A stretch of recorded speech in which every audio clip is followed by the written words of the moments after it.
Good evening, everybody. Welcome to the daily shiur in Rambam, 3 prokim per day. Once upon a time, a community was looking to raise funds for a new shul. And each and every volunteer of the community tried to put and approach other people. After a week, the rabbi came to the shul and he says, "Ladies and gentlemen, I have good news and I have bad news. I have good news. All the funds for the shul are ready. We have all the funds of the shul. That's the good news.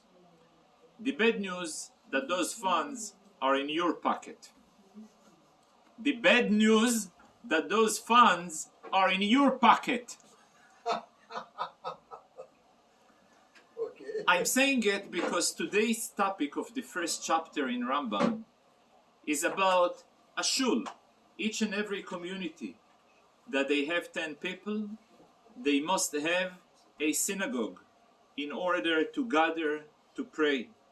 And this shul must have certain condition in order to be qualified to the name shul, mikdosh me'at, a small temple.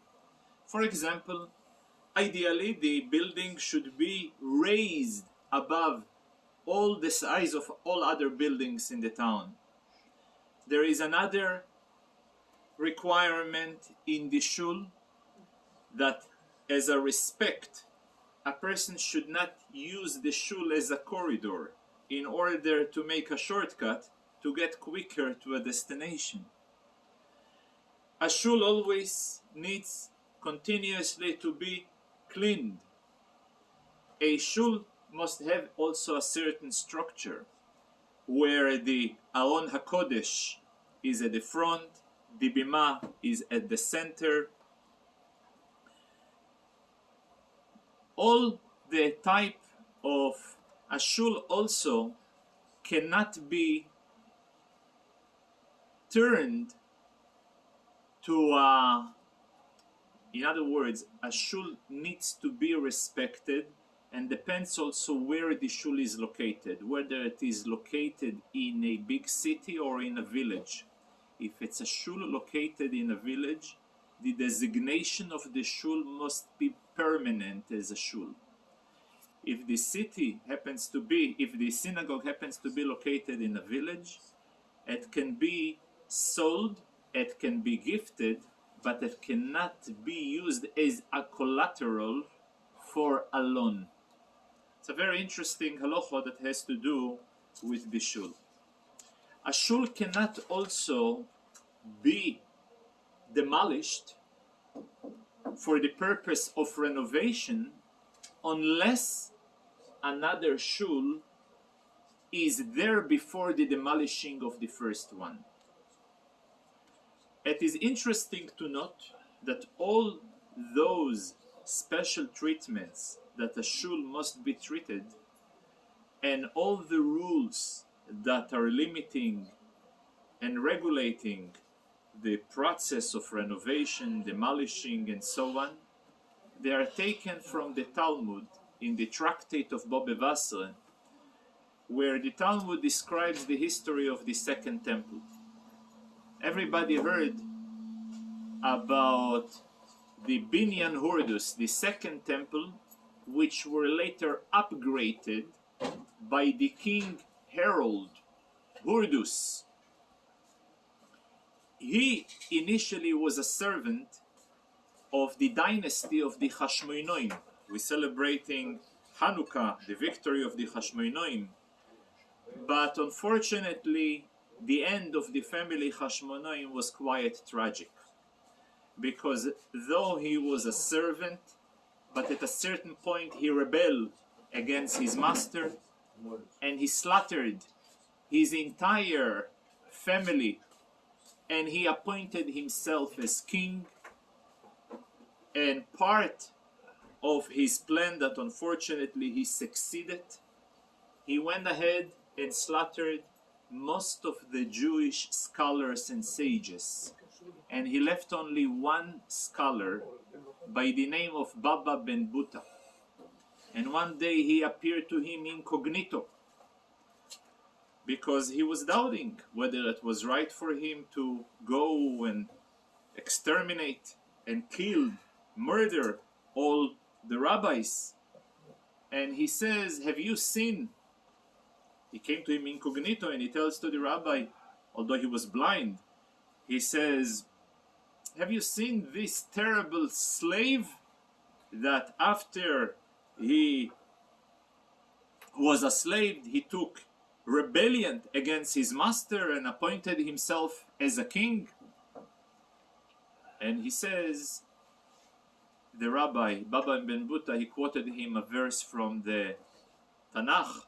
It says, even in your hidden rooms, don't curse a king. So he says, well, he's not a king, he's just a servant. He says, well, it says even in the Bible, in the Torah itself, even a person who is deaf and he cannot hear, you should not curse him anyway. And that point, Herdus, he realized that he had a big regret. He says, if I knew how careful, how respectful, how honorable the rabbis are, I shouldn't have killed him. If he is basically a prototype, an example, what a rabbi, what a scholar is really behaving, so he had a regret. And he tells him, you know, what should I do? I am the one, I am Herdus. And I realized I was doing a very, very wrong thing by killing all the rabbis, and please give me a solution of teshuvah. And he answered him, Hu kiba nero shel olam, you extinguish the candle of the community, because the sages, the rabbis, are considered to be the torches of light that illuminating the path for the rest of the Am Yisrael, of the nation of Israel.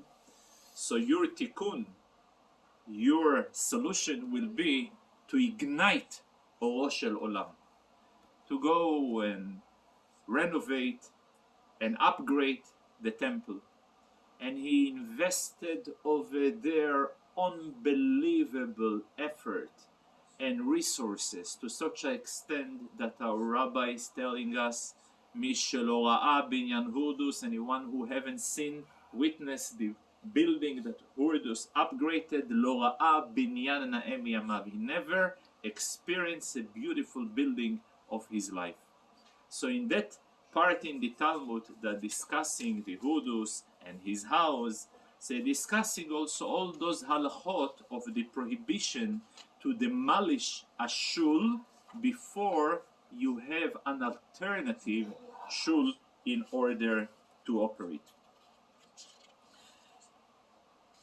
So obviously, not only what's going on outside the shul is very important, but also what's going on inside the shul is very important.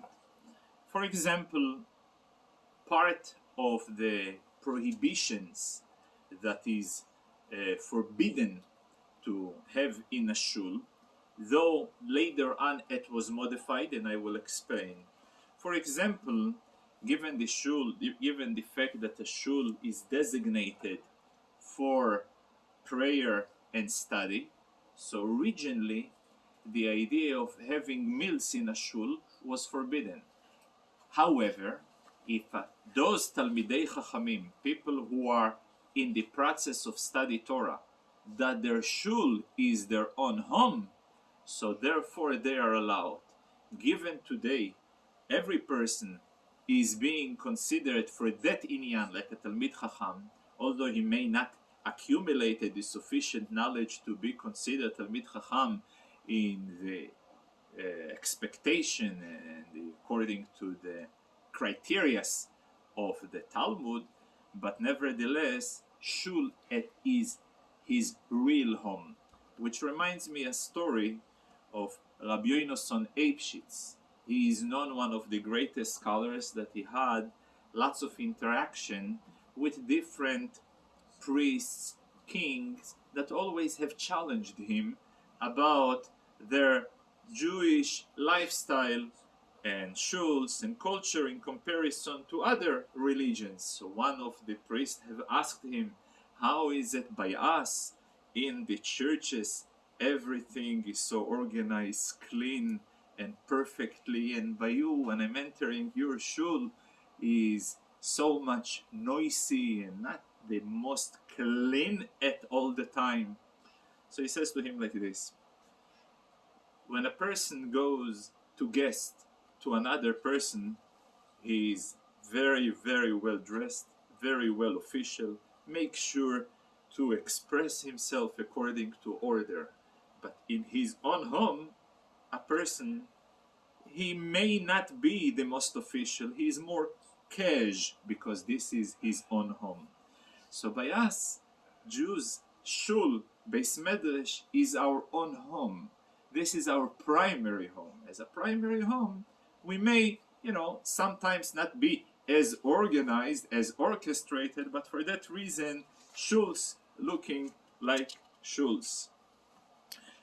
This is basically the first chapter. The second chapter speaks all about the custom, regulates the idea of reading the Torah. The Torah reading is a practice that started by Moshe Rabbeinu.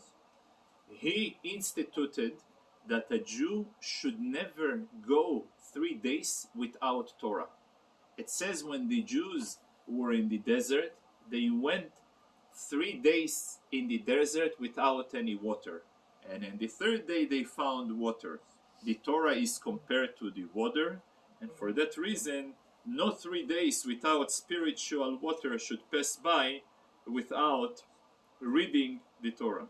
The Torah reading consists of 4 types of Torah reading. There is a type of reading that takes place on Shabbat. We have 7 people who are being called to the Torah.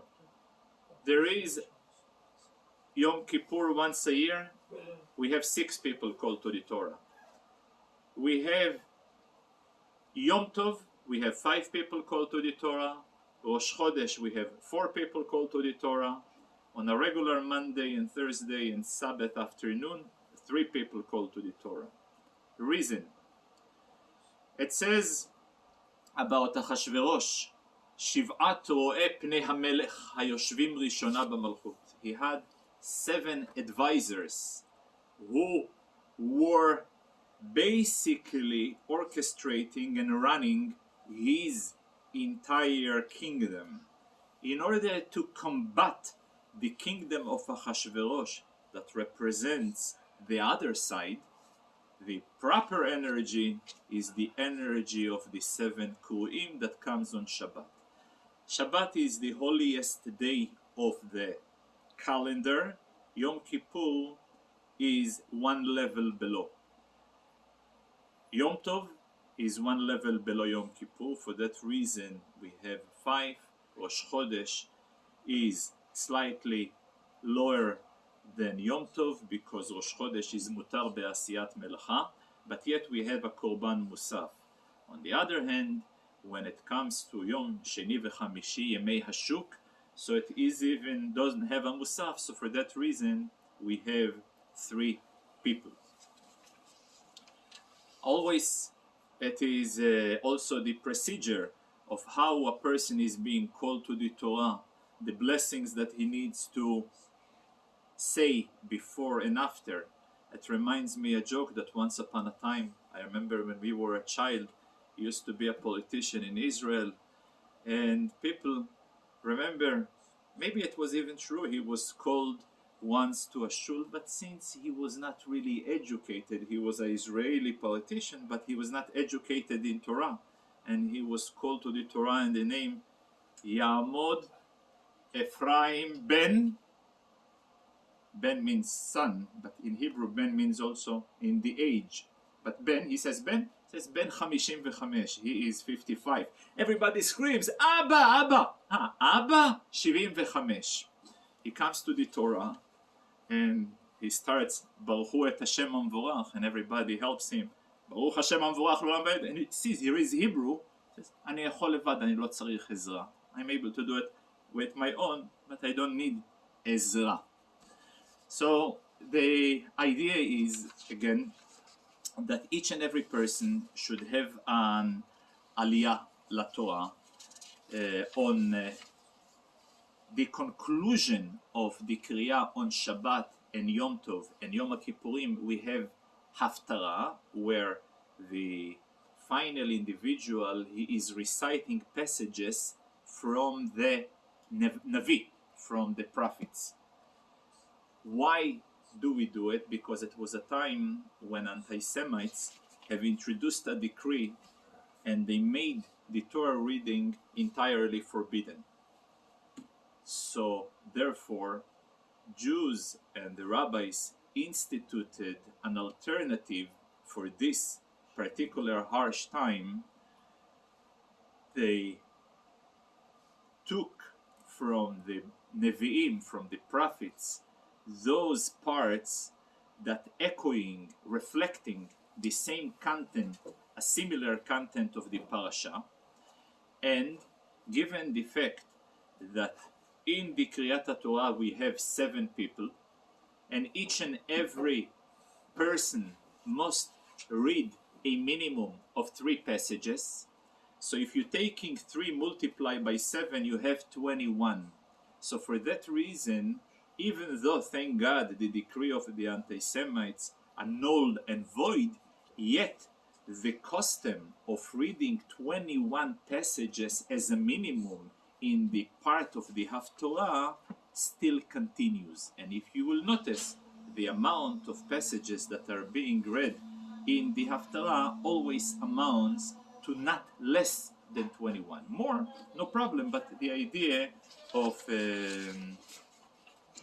Now, in the 3rd chapter, the Rambam makes an entire introduction to different customs that used to take place by Jews through how long the entire Torah is being completed. Today we are accustomed that the Torah is being completed in 1 year. In the olden days, it was not always the case. Some communities, they were reading the Torah in such a system that once in 3 years, they started a new cycle. Today, the entire cycle ends in 1 year. So therefore, some of the parashot, sometimes they read 1 parasha per Shabbat, and sometimes we are combining 2 portions in 1 Shabbat. The reason that sometimes I'm combining, because certain parashios must to coincide right before a holiday. For example, we just read the parashat HaTochacha. There is twice in the Torah those parashat that they're referring as Tochacha is rebuke. Rebuke is a reference to those passages that predicting what will happen if Jews are not going to follow the path of Torah. So those portions are being read right before Shavuot and right before Rosh Hashanah. The reason, same way as we preparing ourselves physically before the holiday, we gotta prepare ourselves spiritually as well before the holiday. As such, we will always act accordingly based on the length of the year, if the year is a leap year, if the year is a simple year, to combine or keep it separate certain parashiot. And for that I will conclude with a cute story that was once with the Rebbe Maharash when he was the 4th Lubavitcher Rebbe when he was a child. He was playing with a boy by the name of Pinchas. Take a note of it. Pinchas. And what was the game? The game that each and every one of them were trying to go into the pit. And the other person, pit where there is over there the water, and the other one were pulling up the boy who was already there and going back and forth. And once upon a time, the boy who was playing, his name was Pinchas, was forgetting, or he forgot about that Reb Shmuel is in the pit and he needs to lift him up. After a while, he found a way to come out. But a day later, he proposed to play again with the Maharash. And he says, no, I don't want to play with you. He says, why you don't want to play with me? He says, very simple. You see, before Parashat Pinchas, there is Chukat and Balak in the Torah. Chukat and Balak, sometimes they are separately and sometimes they are combined together. After Parashat Pinchas, there is Matot and Masei. Matot and Masei, sometimes they are being read together and sometimes they are being read separately. Pinchas is always alone. He is not being combined with another parasha. What is the reason? So here is the reason. Because Pinchas, he was a pokey person. Ashtechediker. Ashtechediker is one who is not pleasant to be around him. So therefore, since your name is Pinchas, and I have experienced Ashtechedike, a pokey, unpleasant experience with you, I'm going to continue to play by myself. So on that note, that's basically, we'll summarize again the three topics that today we have covered. The Binyan Beis HaKnesses, Kovod Beis HaKnesses, the honor of a shul, the do's and the don't throughout the renovation and the malishing of a shul. We have read also about the amount of people who are being called to the Torah, the institution of Moshe Rabbeinu, the procedure of the Haftorah, and in the third chapter of today, we covered all the calendar year and the reading and the Haftorah of this year, as well as the Dalet Parashiot. There is some areas throughout the year that the contents of the Haftarah not necessarily reflects the content of the parasha, but more echoes the spirit of that particular holiday that we are in. Thank you very much.